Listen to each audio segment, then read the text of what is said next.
علمی point number 35 وہ ہے قرآن حکیم کو سمجھنے کے لیے جہاں تک تعلق ہے شرعی احکامات کا، شریعت محمدیہ صلی اللہ علیہ وآلہ وسلم کا، تو اس کے لیے ہم اپنے سلف کی طرف رجوع کریں گے کہ صحابہ، تابعین، تبع تابعین نے ان معاملات کو کیسے سمجھا۔ نکاح طلاق کے مسئلے ہوں گے، وضو کے مسائل ہوں گے، نماز کا طریقہ ہوگا، نکاح سے ریلیٹڈ چیزیں ہوں گی، کیونکہ ان کا تعلق سائنس کے ساتھ تو نہیں ہے۔ البتہ جن چیزوں کا تعلق سائنٹیفک فیکٹس کے ساتھ ہے اس میں ہم اپنے سلف کی طرف نہیں دیکھیں گے بلکہ خلف کی طرف دیکھیں گے، کیونکہ ہمارے سلف کو تو کئی چیزیں پتہ ہی نہیں تھی سائنٹیفک فیکٹس کے اعتبار سے۔ میں بتا رہا امام غزالی نے کہ میاں سعادت میں لکھا ہے کہ سورج جو ہے وہ زمین سے 5 گنا بڑا ہے، 60 گنا بڑا، مختلف اقوال ہیں۔ آج ہمارے بچے کو بھی پتا ہے کہ 60 گنا نہیں ہے، 6000 گنا بھی نہیں ہے، 6 لاکھ گنا بھی نہیں، 13 لاکھ گنا بڑا ہے سورج۔ تو ہمارے بزرگوں کو نہ علم غیب تھا نہ علم سائنس تھا، اس لیے اتنی بڑی بڑی غلطیاں ان سے ہوئی۔ تو سائنٹیفک فیکٹس کے لیے آپ پریزنٹ دور میں دیکھیں گے، ایمبریولوجی سے ریلیٹڈ آیات ہوں، جیولوجی سے ریلیٹڈ آیات ہوں، اسٹرونومی سے ریلیٹڈ آیات ہوں، اس میں سلف کی رٹ نہیں لگائیں گے کہ سلف نے لکھ دیا ہے، ٹھیک ہے؟ تو اب ہم نے اسی کو فالو کرنا ہے۔ اب آپ پتہ قرآن حکیم میں جگہ جگہ آیا نا کہ دل اندھے ہو چکے ہیں، یہ سوچتے نہیں، ان کو ہم نے دل دیا تھا۔ تو پرانے اسلاف نے ان سے رزلٹ یہ نکالا کہ دماغ سوچتا ہی نہیں، دل سوچتا ہے، اور انہوں نے دماغ کے سوچنے کا بھی انکار کر دیا۔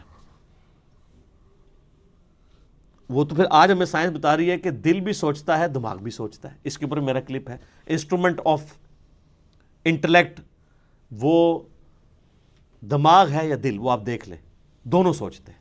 لیکن قرآن حکیم میں چونکہ ذکر بار بار آیا دل کا، تو انہوں نے کہا دماغ سوچتا ہی نہیں ہے۔ اب اس میں ہم سلف کی بات نہیں مانیں گے، خلف کی بات مانیں گے، جنہوں نے سائنٹیفکلی چیزوں کو لرن کیا۔ اور قرآن میں صرف دل کا ذکر نہیں ہے، افئدہ کا لفظ بھی آیا ہے، وہ دماغ کی طرف بھی جا سکتا ہے۔ سینٹر، عقل کا ذکر آیا ہے۔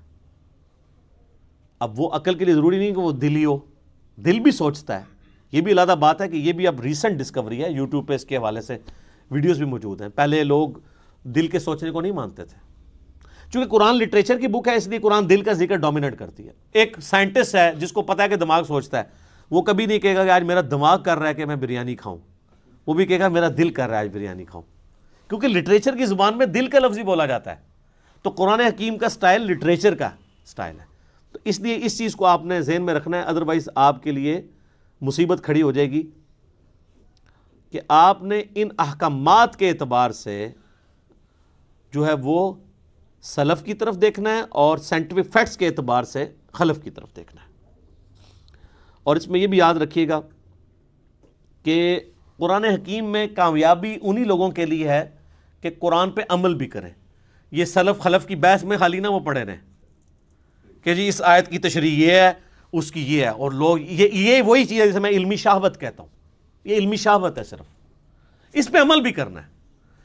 عمل کیے بغیر اس کی پریکٹیکل برکات حاصل نہیں ہوگی۔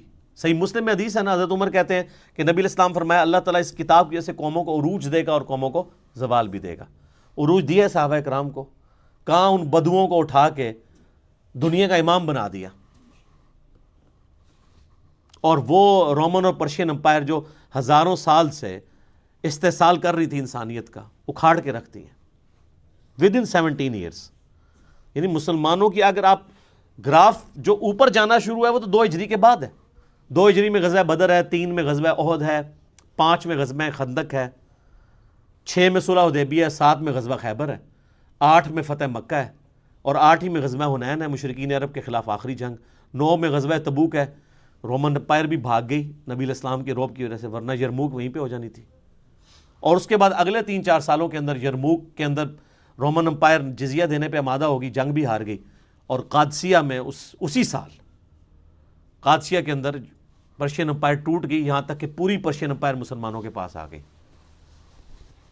تو یہ صحابہ کرام کو اللہ تعالیٰ نے قرآن کے ذریعے اٹھایا ہے، انہوں نے قرآن پہ عمل بھی کیا ہے۔ آج بھی جو قرآن پہ عمل کرے گا نا اسی کو قرآن سمجھ آئے گا، ادروائز قرآن اس کو لگے گا یہ تو ایک بے ہنگم سی کتاب ہے، نعوذ باللہ۔ اور آپ دیکھیں مشرکین عرب کے اندر 2 خامیاں تھیں، اللہ نے وہ کیسی دور کی۔ نمبر 1 خامی تھی کہ وہ طوائف الملوکی کا شکار تھے، آپس میں لڑتے رہتے تھے۔ نمبر 2 چٹے ان پڑھ جاہل تھے۔ اللہ نے یہ 2 خامیاں کیسے دور کی؟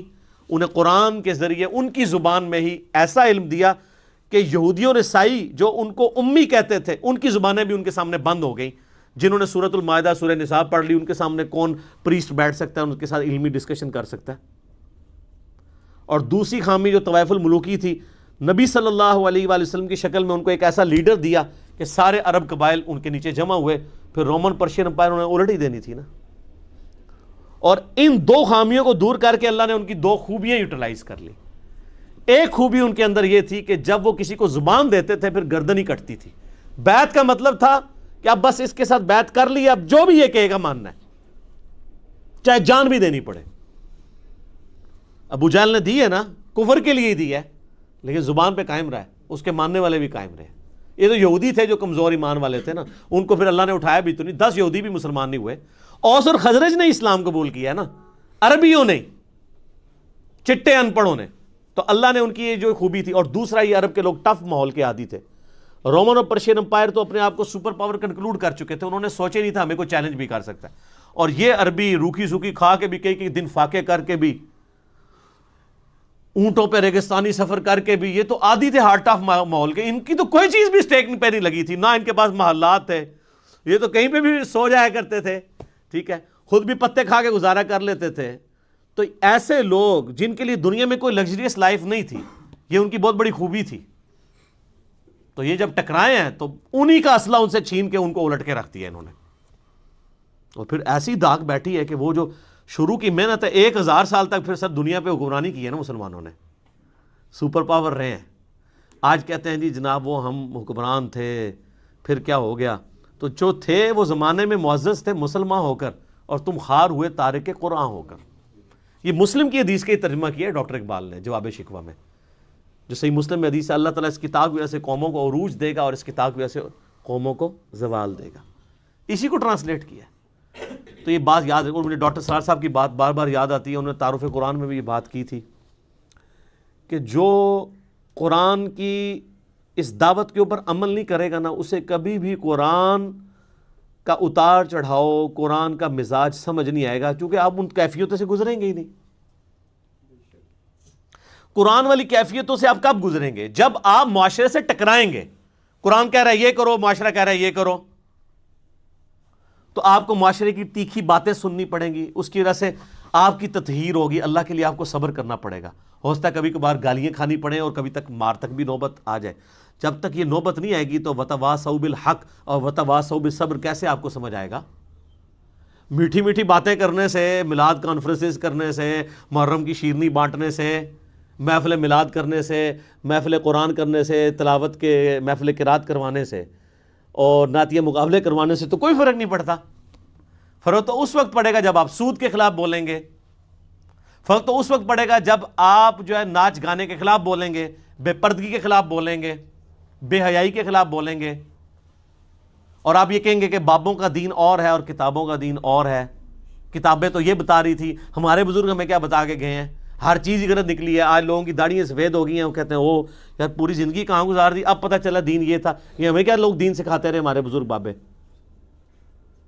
تو یہ ساری کی ساری کیفیات، ان تکلیفوں سے جب بندہ گزرے گا پھر وہ کندن بنے گا، اور اس کے لیے قرآن پہ عمل کرنا ضروری ہے۔ ادروائز قرآن میں آپ کے لیے کوئی ہدایت نہیں ہے، یہ بھی ایک لٹریچر کی کتاب ہے، جس طرح باقی سٹوری بک ہیں، آپ پڑھ کے سائڈ پہ ہو جائیں۔ جب یہ وہ کتاب ہے جو آپ پہ اثر اس وقت چھوڑے گی، آپ کو اللہ تک اس وقت پہنچائے گی جب آپ اس کتاب پہ عمل کریں گے۔ وہی بڑا مشکل کام ہے، کتاب پہ عمل کرنا تو میرے بھائی یہ تو پولیس رات پہ چلنے کے مترادف ہے۔ پولیس راہ سے تو ایک دفعہ گزرنا پڑنا ہے، اس کتاب پہ عمل کرنے والے کو تو روزانہ پولیس راہ سے گزرنا پڑتا ہے۔ کبھی معاشرہ آڑے آتا ہے، کبھی ماں باپ آڑے آتے ہیں، کبھی بیوی بچے آڑے آتے ہیں، کبھی دنیاوی منفعت آڑے آتی ہے، کبھی ایک پورا سسٹم، آپ بالکل اس میں اکیلا اپنے آپ کو فیل کرتے ہیں۔ اب ہمارے بھائی جب یعنی قرآن و سنت پہ عمل کرتے ہیں، وہ کہتے ہیں ہمیں لگتا ہے معاشرے سے کٹ کے، تو میں کہتا ہوں یار شکر ادا کرو، انگلی کٹا کے شہیدوں میں شامل ہو گئے۔ اب صحابہ کرام کو یاد کرو، اہل بیت کو یاد کرو، جن کو غزوہ بدر میں اس لیول پہ آنا پڑا کہ ایک طرف باپ کھڑا ہے تو دوسری طرف بیٹا کھڑا ہوا ہے۔ آپ پہ یہ نوبت تو نہیں آئی کہ اللہ نے آپ کو یہ آزمایا ہو کہ آپ مسلمانوں کی طرف سے اپنے باپ کو مارنے کے لیے غزوہ بدر میں اتر آؤ، تو تم تو اس قابل ہی نہیں تھے. ویسے تم لاکھ کہتے رہو کہ تیرے ہوتے جنم لیا ہوتا، کچھ بھی نہیں سی ہونا رفا دین، پھر بھی نہیں سی تو شروع کرنا.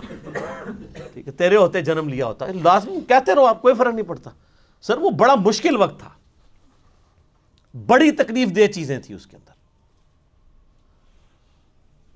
سیدنا حذیفہ ابن یمان کی حدیث میں بار بار یاد کرتا ہوں، اس کو آپ پلے باندھ لیں، صحیح مسلم میں جہاد والے چیپٹر میں. ان کے پاس کچھ لوگ آتے ہیں اور کہتے ہیں حضرت کتنے خوش نصیب ہیں آپ، رسول اللہ کی صحبت کی صلی اللہ علیہ وآلہ وسلم، آپ کی زیارت کی، کاش ہم بھی آپ کا زمانہ پاتے حضور کے ساتھ مل کے جہاد کرتے. ٹھیک ہے، جس طرح آج کل لوگ کہتے ہیں کبھی تیرے تلووں سے لپٹ جاتا، کبھی کچھ کرتا. وہ جو حسن نثار صاحب نے پوری ایک نعت لکھی ہوئی ہے. باقی حسن نثار صاحب کا جو کردار ہے وہ آپ سب لوگوں کے سامنے ہے، مجھے اس کو ہائی لائٹ کرنے کی ضرورت نہیں ہے.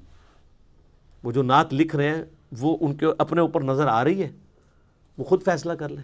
نعت لکھنا بہت آسان ہے، یہ ہے وہ جو دین بہت آسان ہے، اس پہ چلنا مشکل ہے. تو صحیح مسلم کے الفاظ ہیں. حذیفہ ابن یمان کہتے ہیں یہ اتنا آسان کام نہیں، اتنے بڑے بڑے دعوے نہ کرو، نعتہ نہ لکھو، آج دے دور ایڈی مشکل نعتہ نہ لکھو. ان کا میں تمہیں ایک واقعہ صرف اپنی زندگی کا سناتا ہوں، اور یہ مسلم شریف ہے. سر مولانا شریف نہیں ہے، بزرگ شریف نہیں، کہانی شریف نہیں ہے، مسلم شریف ہے. حذیفہ نام لکھیں آپ، حذیفہ لکھیں اور خندق لکھیں، یہ دو لفظ لکھیں، اسلام 360 میں کھل جائے گا. نمبر نہ منگیا کرو، اللہ جو بندے ہو تھوڑا جا آپ بھی کوئی کام کرو.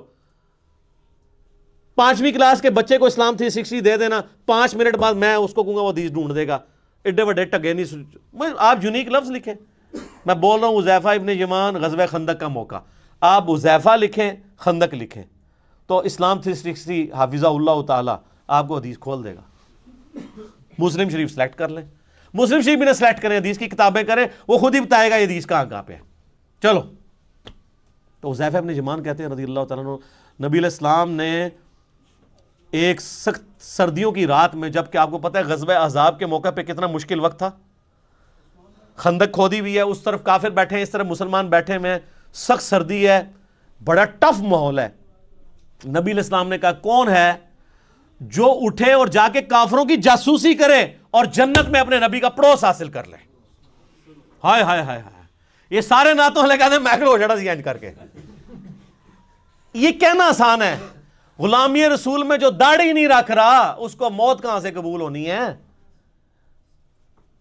غلامی رسول میں جو فجر کی نماز نہیں اٹھ کے پڑھ سکتا بسترا چھوڑ کے، اس نے موت کہاں سے قبول کرنی ہے. حضرت حذیفہ ابن یمان کہتے ہیں کہ اتنی بڑی بشارت سن کے بھی کوئی ایک صحابی بھی نہیں تھا جو کھڑا ہو، اس لیے کہ سخت سردی کی رات تھی، لوگ چاہتے تھے کسی اور کی ڈیوٹی لگ جائے.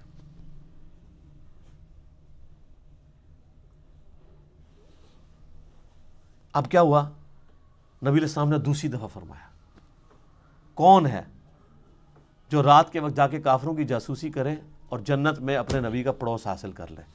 کائنات میں سب سے بڑی کوئی چیز یہی ہو سکتی ہے نا، اس سے بڑی صرف ایک چیز ہے کہ اللہ تعالیٰ کسی کو پیغمبر بنا دے. پیغمبر بننے کے بعد اگر دوسرے نمبر پہ کوئی فضیلت ہے تو جنت میں ہمیشہ کا پڑوس پیغمبروں کا. یہی ہے نا، یہی ہم اللہ سے مانگتے ہیں کہ اللہ تعالیٰ ہمیں بقیہ غرقت میں مدفن اور جنت الفردوس میں اپنے محبوب صلی اللہ علیہ وآلہ وسلم کا پڑوس عطا فرمائے، آمین. حضرت حذیفہ کہتے ہیں دوسری بار بھی کوئی نہیں کھڑا ہوا، تیسری دفعہ بھی کوئی نہیں کھڑا ہوا، چوتھی دفعہ نبی علیہ السلام فرمایا حذیفہ. آپ کہتے ہیں میں نے دل میں کہا لو جی مارے کے، اب تو جانا ہی پڑے گا، میری ڈیوٹی لگی، کیونکہ اب تو بائی نیم حکم آ گیا نا. ان کہ یا رسول اللہ، فرمایا جاؤ، اور ساتھ کہا کہ دیکھنا چھیڑخانی کوئی نہیں کرنی، جتنا کام کا ہے اتنا ہی کرنا ہے. کہتا ہے میں اٹھا، اب سوچ رہا تھا سخت سردی ہیں ریگستان کی، باہر جا کے کیا بنے گا میرا. کہتے ہیں اللہ کی قسم جب میں اٹھا تو مجھے لگا میں گرم حمام میں داخل ہو گیا ہوں، میرے اوپر کسی نے نا کوئی گرم رضائی اوڑھ دی ہے سخت سردیوں میں. اور کہتے ہیں میں اسی طرح باہر گیا پھرتا رہا، ٹھنڈ ختم ہی ہو گئی. اور کہتے ہیں میں نے دیکھا کافر رات کے وقت بیٹھ کے اپنے وہ جو تیر ہیں ان کی جو نوکیں ہیں ان کو تیز کر رہے ہیں، کوئی برچھیوں کو تیز کر رہا ہے. اور کہتے ہیں میں نے ابو سفیان کو بھی دیکھا اور میں ایک تیر چلاتا اس کا کام تمام کر سکتا تھا رات کے وقت. وہ میرے نشانے پہ تھا, اس کو تو نظر بھی نہیں آ رہا تھا کہ میں اس کے پاس پہنچ چکا ہوں. لیکن پھر مجھے نبی علیہ السلام کی نصیحت یاد آئی کہ دیکھیں کوئی کام نواں نہ کھول نہیں ہوتے پنڈورا باکس. تو مجھے حضور کی بات یاد آئی تو میں پھر پیچھے ہو گیا. یعنی میں اس لیول کو کراس نہیں کیا, ایفیشنسی جھاڑنے کی کوشش نہیں کی, حتیٰ کہ میں نے سب کچھ گنا کتنے لوگ ہیں یہ کر کے واپس آیا. کہتے ہیں جیسے ہی میں نبی علیہ السلام کی مجلس میں داخل ہوا تو وہ جو گرم حمام والا اثر تھا ختم ہو گیا اور مجھے سخت ٹھنڈ لگنا شروع ہو گئی. تو نبی علیہ السلام نے اپنی مبارک چادر میرے اوپر اڑا دی. یہ یعنی معجزہ ظاہر ہوا نبی علیہ السلام کا. یہ صحیح مسلم میں. لیکن اس میں سبحان اللہ کے ساتھ بہت چیزیں جو ہے استغفر اللہ اور انا للہ بھی یعنی جڑی ہوئی ہیں. وہ جو انور مقصود صاحب نے وہ کالم لکھا ہے نا کہ تبدیلی کا سفر ایاک نعبد و ایاک نستعین سے شروع ہوا, ان اللہ مع الصابرین سے ہوتا ہوا انا للہ و انا الیہ راجعون پہ ختم ہوا. تو یہ آپ کا سفر بھی یہ صرف سبحان اللہ تک نہ رہے میرے بھائی, بہت تلخ چیزیں اس کے ساتھ جڑی ہوئی ہیں. یہ دعوے کرنا بہت آسان ہے, پریکٹیکلی دین کے اوپر چلنا بہت مشکل کام ہے. تو قرآن حکیم سے ہدایت ان لوگوں کے لیے ہے کہ جو قرآن کو فالو کریں گے. صرف مطلب دعوے کر لینے سے کچھ بھی نہیں ہونا.